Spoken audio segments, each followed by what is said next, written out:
Kamu merasa bingung, bahkan sedikit sakit hati saat dia yang kemarin hangat tiba-tiba membeku tanpa sebab. Ini bukan kesalahan kamu, ini adalah respons neurologis khas pria terhadap tekanan. Sis, pernah kan ngerasain cowok kamu yang tadinya gencar banget ngejar-ngejar, tiba-tiba jadi dingin kayak kulkas berjalan? Bingung kan? Seketika otak kamu langsung muter 1000 skenario, dari dia selingkuh sampai aku bikin salah apa ya? Overthinking parah, campur aduk rasanya antara kesal, sedih, dan penasaran. Tenang, kamu bukan satu-satunya yang ngalamin ini. Kalau kamu mau konten yang ngebahas pola pikir pria tanpa drama dan tanpa nebak-nebak, kamu bisa ikuti channel ini sekarang supaya kamu nggak ketinggalan penjelasan penting berikutnya. Masalahnya, kebanyakan dari kita cuma bisa nebak-nebak doang. Padahal sis, di balik sikap dingin cowok itu ada pola. Ada sebuah sistem yang sebenarnya bisa kita pahami, bukan cuma tebak-tebakan capung yang bikin kamu pusing sendiri. Aku akan bongkar tuntas isi otak cowok yang sebenarnya, jadi kamu nggak perlu lagi ngawang-ngawang. Dengar baik-baik sis, setelah kamu paham semua yang aku bagi, kamu nggak akan lagi panik, atau habis energi buat overthinking nggak jelas. Kamu nggak akan lagi buang-buang waktu dengan skenario drama di kepala kamu. Tonton sampai akhir, karena bagian terakhir justru yang paling sering bikin orang salah langkah. Video ini akan bongkar habis rahasia dan kasih kamu kode-kode eksklusif yang sudah aku pelajari, pahami, dan terapkan sendiri di dunia nyata. Hasilnya, kamu bisa menavigasi situasi cowok dingin dengan sangat tenang, sangat cerdas, bukan lagi dengan rasa takut atau bingung kayak kemarin. Aku tahu, pikiran kamu langsung loncat ke, aku bikin salah apa ya? Atau jangan-jangan dia selingkuh? Berhenti di situ. Itu cuma asumsi yang bikin kamu habis energi. Daripada kamu muter-muter di skenario hayalan yang cuma bikin pusing, kamu harus paham dikotomi ini. Ada dua kemungkinan kenapa cowok jadi dingin. Pertama, itu hal yang dia kendalikan. Maksudnya apa? Dia lagi fokus nyelesain masalahnya sendiri. Pikirin ini sis, banyak cowok itu kalau ada masalah, dia butuh ruang. Dia tarik diri, diam, bukan buat nyuekin kamu, tapi buat mikir, buat nyari solusi. Ini adalah mode perbaiki di otaknya. Ini tentang masalah dia, yang dia sedang usahakan untuk bereskan. Ini bukan tentang kamu. Kedua, itu hal yang dia tidak kendalikan. Ini tekanan eksternal sis, tekanan di kerjaan, masalah keluarga, finansial, atau hal lain yang di luar kendalinya.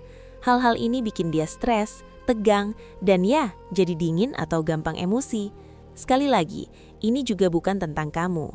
Nah, setelah kamu paham dua kemungkinan ini, di mana letak ketenangan kamu? Ada di dikotomi reaksi kamu sendiri.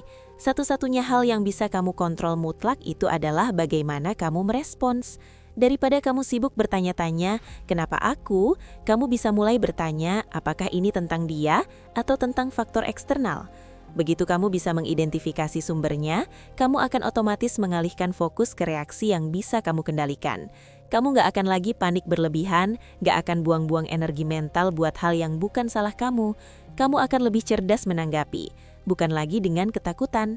Itu hack pertama. Sekarang, mari kita gali hack kedua, yang disebut seni menjaga jarak emosional. Ketika cowok kamu tiba-tiba dingin, jujur deh, apa yang langsung kamu rasakan? Pasti ada dua hal utama yang menyerang kamu. Pertama, ego kamu langsung sakit. Kamu mikir, kenapa aku diginiin? Aku kurang apa?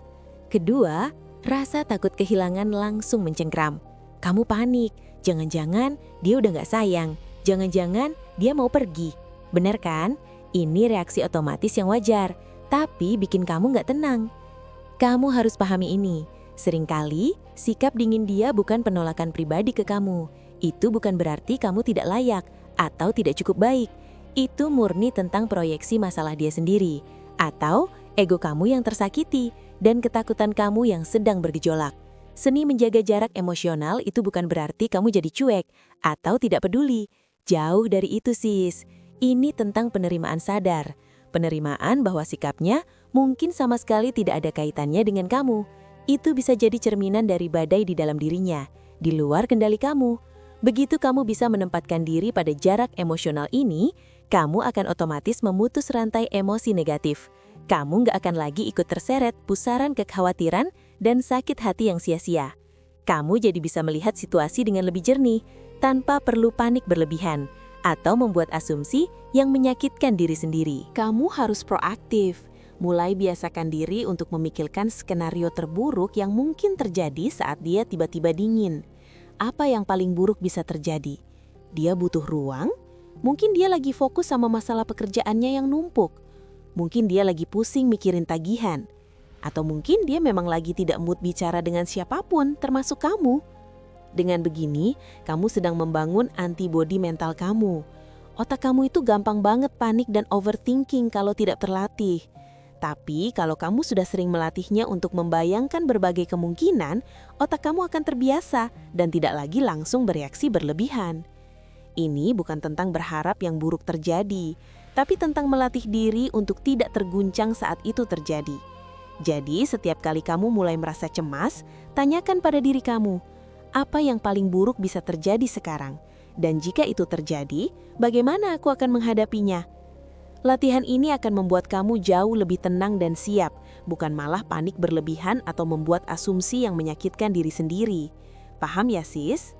Mode pertama itu mode fokus atau mode problematika. Begini, kalau cowok lagi punya masalah, otaknya itu langsung masuk mode selesaikan ini sekarang. Dia akan menarik diri, jadi lebih diam, kurang responsif. Ini bukan berarti dia marah sama kamu, atau dia tiba-tiba dingin tanpa alasan. Dia cuma lagi sibuk sendiri di dalam otaknya, mencoba memecahkan sesuatu. Otaknya itu lagi fokus full di masalahnya.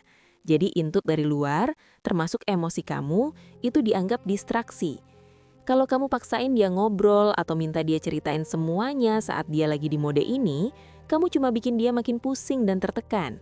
Dia bukan tidak mau cerita, dia cuma tidak bisa. Paham ya, sis? Nah, mode yang kedua itu mode emosional atau mode relasional. Mode ini muncul kalau masalahnya sudah selesai atau dia memang lagi tidak ada masalah berat yang perlu dipecahkan.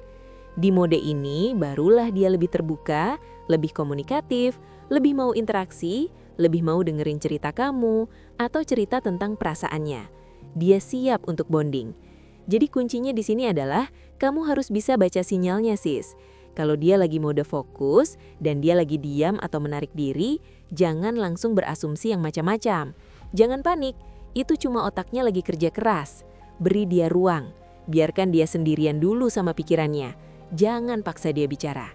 Nanti, kalau dia sudah keluar dari mode itu, barulah kamu bisa dekati dia dengan lebih santai. Ini bukan tentang main tebak-tebakan, tapi tentang memahami fisiologi otaknya. Kalau kamu paham ini, kamu tidak akan lagi buang-buang energi overthinking karena salah menafsirkan ketenangan atau sikap diamnya. Kamu akan tahu kapan waktu yang tepat untuk bicara dan kapan kamu harus mundur sementara. Simpel kan? Tapi banyak yang gagal di sini. Begini, kepercayaan diri itu bukan cuma soal ngomong "aku percaya diri" di depan cermin. Kepercayaan diri yang sesungguhnya, kepercayaan diri yang membuat kamu tenang dan tidak gampang goyah saat cowok kamu lagi mode diam atau dingin, itu lahir dari pemahaman. Pemahaman yang aku bagi di 4 hack sebelumnya. Ketika kamu sudah paham betul kenapa dia begitu, kenapa otaknya bekerja seperti itu, kamu otomatis tidak akan lagi overthinking. Kamu tidak akan lagi berasumsi macam-macam. Kamu tidak akan panik. Keempat hack itu secara tidak langsung sudah membangun pondasi keyakinan diri kamu. Kamu jadi lebih tenang, lebih tidak mudah goyah. Kamu tidak lagi bertanya-tanya, ada apa ya denganku? Atau apakah dia sudah tidak sayang? Semua keraguan itu akan hilang. Kamu tahu itu cuma otaknya lagi kerja. Kamu tahu itu bukan tentang kamu. Dan dari pemahaman itulah, dari praktik nyata kamu yang tidak lagi reaktif, kepercayaan diri kamu akan muncul. Kamu akan lebih stabil secara emosional karena kamu sudah punya peta jalan untuk membaca situasi. Kamu paham, kamu terkendali. Itulah sumber ketenangan kamu, sis. Jadi sis, 4 hack yang aku bongkar ini intinya satu. Bukan tentang kamu, tapi tentang otaknya yang lagi mode survival atau problem solving. Kamu sudah aku bekali peta, sis, untuk membaca kenapa dia mendadak diam, kenapa dia mendadak dingin. Ini bukan sihir, ini sains sederhana tentang bagaimana cowok kamu berfungsi. Dan ini bukan cuma solusi dadakan untuk drama sesaat. Ini adalah upgrade pola pikir kamu secara fundamental. Kamu jadi lebih besar dari masalah-masalah kecil itu. Kamu jadi punya kapasitas untuk tetap tenang, stabil, dan gak gampang goyah. Kepercayaan diri kamu akan naik level, bukan karena dia berubah, tapi karena kamu yang paham dan mengendalikan diri kamu. Tapi ingat sis, pengetahuan tanpa aksi itu cuma sampah. Sekarang, tugas kamu bukan cuma tahu, tapi praktikkan apa yang sudah aku bagi. Mulai dari sekarang, tiap kali dia masuk mode diam, ingatkan diri kamu. Latih otak kamu untuk merespons dengan tenang, bukan panik, bukan overthinking. Kamu akan kaget betapa cepatnya perubahan dalam diri kamu. Kalau kamu merasa ini baru permulaan dan mau memahami lebih dalam lagi bagaimana membangun koneksi yang kuat tanpa harus jadi budak emosi, aku juga punya panduan komunikasi strategis yang bisa kamu pelajari. Itu akan jadi langkah kamu selanjutnya untuk bukan cuma tenang, tapi juga mengendalikan dinamika hubungan. Jadi sis, mau sampai kapan cuma ngeluh? Sudah waktunya kamu jadi pengendali.